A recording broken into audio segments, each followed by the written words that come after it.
We are back with another amazing figure unboxing today, and I am fired up about this one. Of course, we're talking about Figma's Legend of Zelda Tears of the Kingdom DX Edition.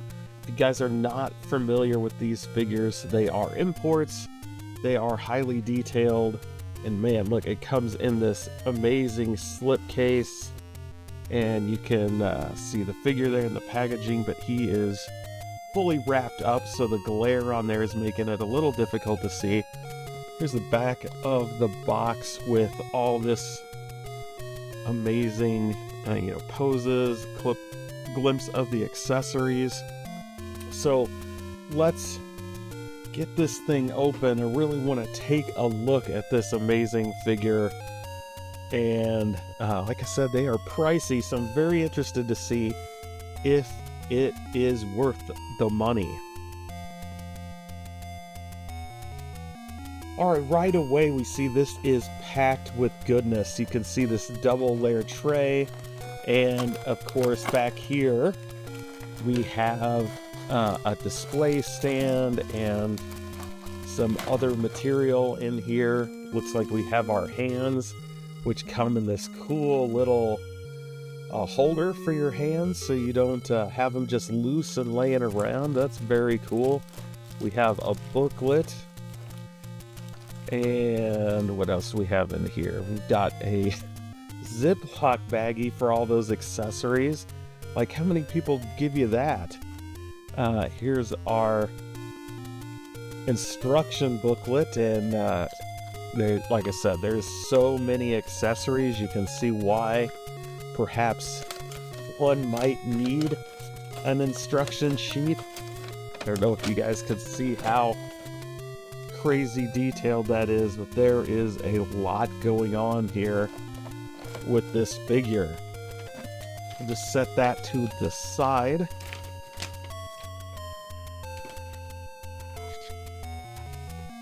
And we have, of course, a cross sale here listing a bunch of other Figma figures. And here's our first accessory tray. You can see lots of good stuff here. We have a portal. We have one of those rockets. We have a glider. Of course, the ignition. We have a shield. We have a rock on a stick. So some really fun accessories for, of course, Tears of the Kingdom fans. Here's our portal. And there is our standard shield. And you can see the detailing on here is really good. Like, just amazing. Like, you can see the grain of the wood. The belt feels kind of a leathery look. We've got the chips and the notches all over this. Just absolutely cool. And of course, Tears of the Kingdom, who doesn't love the ability to fuse items together? And this is a great one. We've got the stick and the rock. Very cool. And here is our rocket and the blast effects that you could put on there. So there's, that rocket taking off. Very cool. So gonna add a lot of, I think, playability there with that. Then we have the glider, and this thing is good size. You can see it's basically the size of my hand. This thing is big, and we have a couple of the tassels, it looks like, that come flying off the back. So let's see if we can put those on. They just they poke in there. Don't want to break it.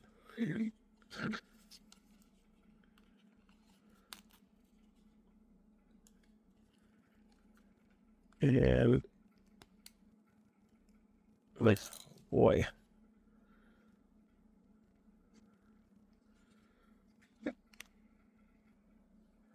All right, that took a little bit of effort, but they are in there, so that's very cool. You can see you can move them a little bit. They have some articulation.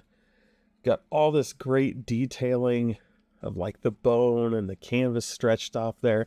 The really cool thing here is the hands are molded on here, so you don't have to try to force hands to grasp this thing. You're able to just connect the figure right up on those posts, and it'll be ready to use them. So that is very cool. And while we're doing that, let's go ahead and get the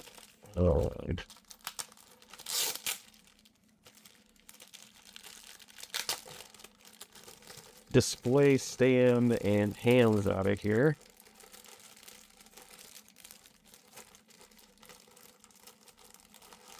Interesting way to seal this up. So here's our Figma stand. See, it's got basically 4 points to plug the base in, or the riser in.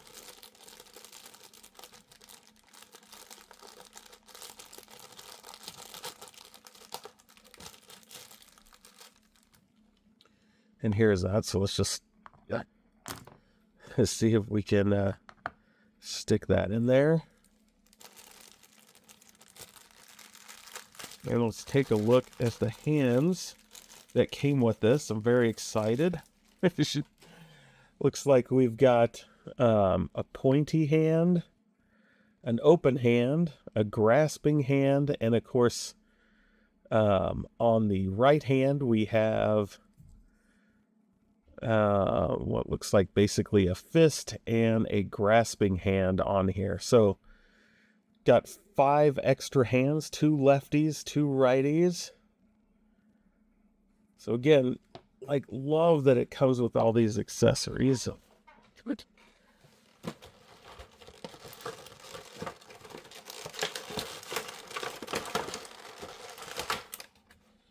Right, and as is the case with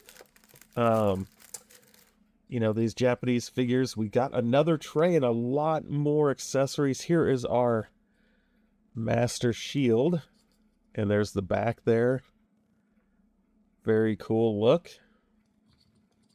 Everything you could possibly want. That detail is absolutely amazing.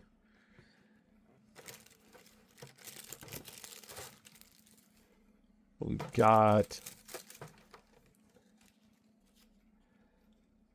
the cape and hood.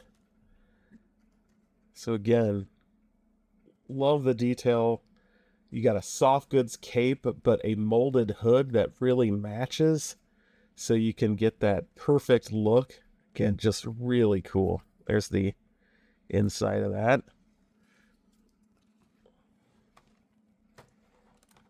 We have an extra arm.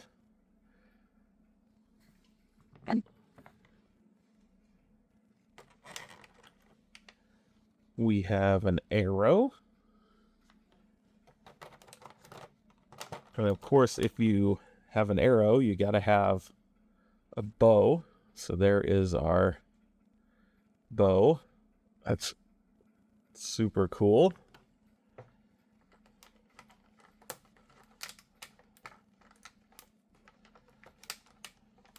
We have a couple clips here. We'll have to look at the instructions where they go. I believe that's partially for the bow, but want to be sure. And one thing they do, instead of selling you multiple heads, instead you get multiple faces. So there's just a standard kind of closed mouth, serious look Link.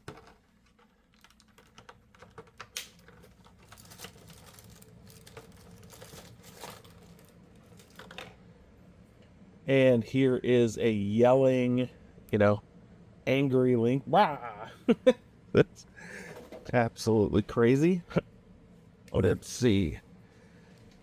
We have our sheath for the Master Sword. There's the peg on the back. And of course, if you're going to have one of those, you got to have the master sword, and the detail again on this master sword is great. One of the things that I would say is probably missing as we finish up the accessories here is no broken master sword. Of course, that's a big plot point, and for it to be missing is kind of an oversight. I mean, how hard or expensive would it have run the cost up to have an extra,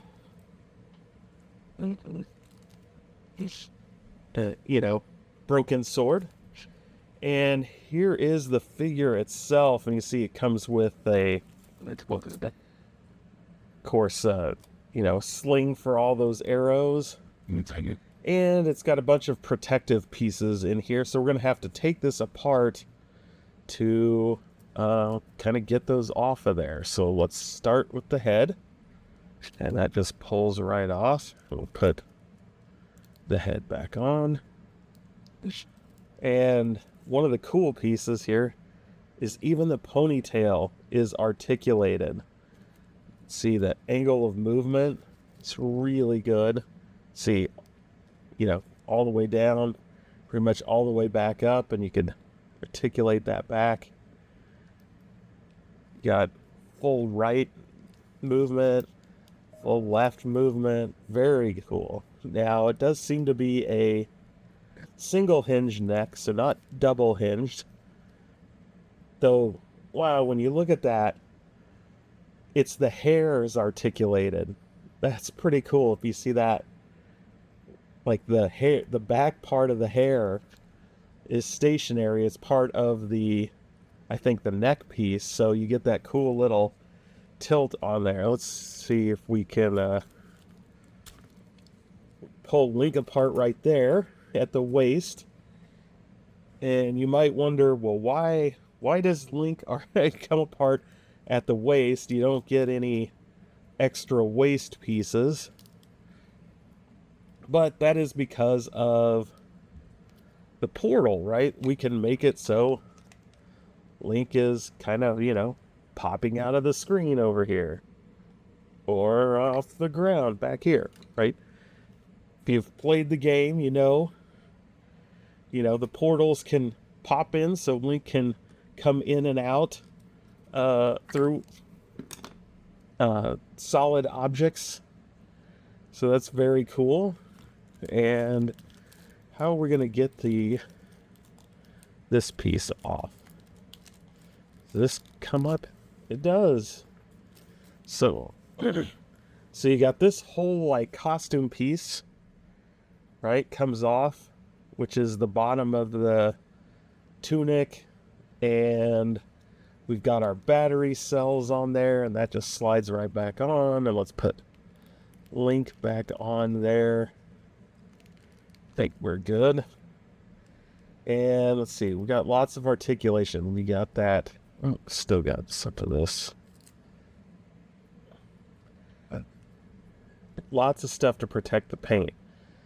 Got solid rib articulation. So get some pretty good bend over. You can see the kind of shoulder here. So you get some pretty good movement. I can't tell if that's... I want to be careful with it. So it gives you a wide range of motion. We've got the double hinged elbows. Of course, we got, rockers at the hand. Some rotation there. Not see it. There's some shoulder rotation. So we get that full movement there. Pretty cool. On this side, again, good butterfly movement. You're going to be able to do a lot of poses, so interesting. I don't know if it's... Yeah, so look at that. So that's very cool. So you can see you can push these. Oh, this one doesn't want to... There it goes. You can see how it pulls out to give you that extra extension. That's pretty unique. Pretty cool. Yeah. So love that. And of course we have our, hips, which seem to have that, they have that drop down ball joint, so it, comes down a little and out so that you can get a, close as possible to splits, and then you can push those back up in there to get a more normal stance. I would say it feels kind of loose, but not terribly loose. This, yeah, there we go. I wonder, yeah, so kind of the arms kind of have that same double hinged effect to them, the shoulders. On the feet, we do have articulated toes. We have the rock back and forth, not too much on the side. Rotation on the legs up at the quad area. Seeing much else. No rotation at the boots, but double hinged knees, double hinged elbows, all kind of what you're looking for. So lots of posing opportunities with this guy.